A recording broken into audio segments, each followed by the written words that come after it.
Namo Amidabutsu, an illustrated biography of Shinran, compiled by Kakunyo, with introduction, translation and notes by Z.H. Inagaki. Scroll 4, sections 12 to 15. Section 12. Leaving behind the boundary of the Kanto district, Shonin took the path to the flower castle of Kyoto. On the way, he came to the perilous mountain pass of Hikone in the dusk.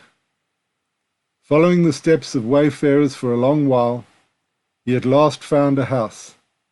The night was far advanced, and day was about to break. The moon had already sunk behind the edge of the mountain. Shonin went up to the house and knocked at the door. A very old man, dressed in magnificent attire, quickly came out and said, "According to the custom of this area, which is near the Hikone shrine, those engaged in service of kami spend all night in merrymaking. While enjoying evening festivities with others, I fell asleep without noticing. Unaware of whether I was dreaming or not, I had a vision in which the Gogun god appeared and said to me, 'A special guest whom I deeply revere will soon be coming this way. Be sure that due respect and courtesy be paid to him, and entertain him with utmost care.' Before I fully awoke from the inspired dream, you suddenly appeared before me. How could you be an ordinary person? The God's message is indisputable. The divine working commands our deepest reverence." So saying, the old man respectfully ushered Shonin in and prepared sumptuous food of delicate flavor for him. Section 13.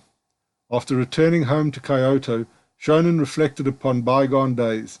The years past were like a dream or an illusion.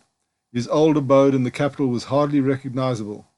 Shonin moved from one place to another until he found the Gojo Nishi no Toin area. Finding it to his taste, he lived there for some time. His disciples, who had personally received his teaching face to face, yearned for the past days of close association with Shonin, and came a long way to flock at his door. There was among them a man named Haitaro of Obu village in Nakanosai County in Hiteshi province. He faithfully upheld Shonin's teaching with singleness of heart. One day, his public duty obliged Haitaro to make a pilgrimage to Kumano Shrine. In order to seek Shonin's advice, he called on him. Shonin said, "The sacred teachings are manifold. If properly applied to the right persons, they bring great benefit. Now in the period of decadent Dharma, however, the practices in the path of sages cannot be accomplished." To quote Tao Chuo, "In the present period of decadent Dharma, even if millions of people set out performing practices, not a single person attains emancipation. Also, only the Pure Land path is possible for us. These are clear testimonial passages from scriptures and are the Tathagata's golden words. Concerning the true teaching of the Pure Land Way, I deeply appreciate the patriarchs of the three countries for developing this teaching. Hence, what I, Gutoko, recommend is not my own idea. It should be noted that single-hearted mindfulness is the essence of the way of birth in the Pure Land and the core of this school.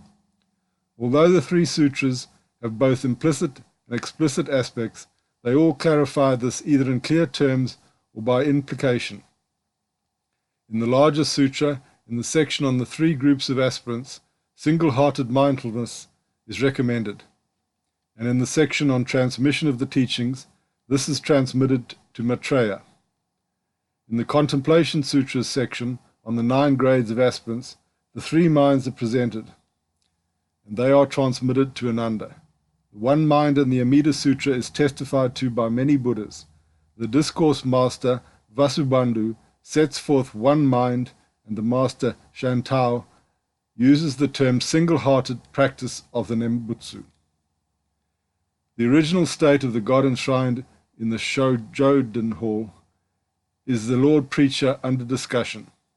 Out of deep compassion to establish ties with sentient beings, he has manifested his incarnation as Kumano Gongen by concealing his original majestic body. His intention in leaving his incarnated body as such is to lead beings who have close ties with Amida to the ocean-like primal vow. For this reason, those who entrust themselves to the vow of the original Buddhahood and recite the Nembutsu with single-heartedness of heart may very well perform public duties, and by the order of the Manor Lord make a pilgrimage to its sacred site in Kumano and pay homage to the god in the shrine. You do not do this of your own accord. While entertaining vain and deceitful thoughts, you should not show the appearance of being wise, good, and diligent to the deity and incarnation. Leave yourself to the vow of the original Buddha. How grateful I am. Your visit does not mean despising the deity. It is most unlikely that the deity will stare at you with an angry look. Thereupon, Haitaro visited Kumano. He did not observe the prescribed manner concerning the pilgrimage. He did not hide the feelings of an ordinary person who is eternally sinking in birth and death, nor did he purify his defiled bodies. Instead, he kept adoring the primal vow, whether walking, standing, sitting, or lying down. Even for a short while, he did not disobey the master's teaching. He reached Kumano without any incident. On that night, Haitaro had a vision in a dream. The door of the shrine was opened, and a layman in proper ceremonial dress and hat came in and said to Haitaro, "Why have you come here in such a defiled and impure state, unafraid of the deity?" At that moment, Shonin suddenly appeared before him and said, "He practices the Nembutsu in accordance with Zenshin's instructions."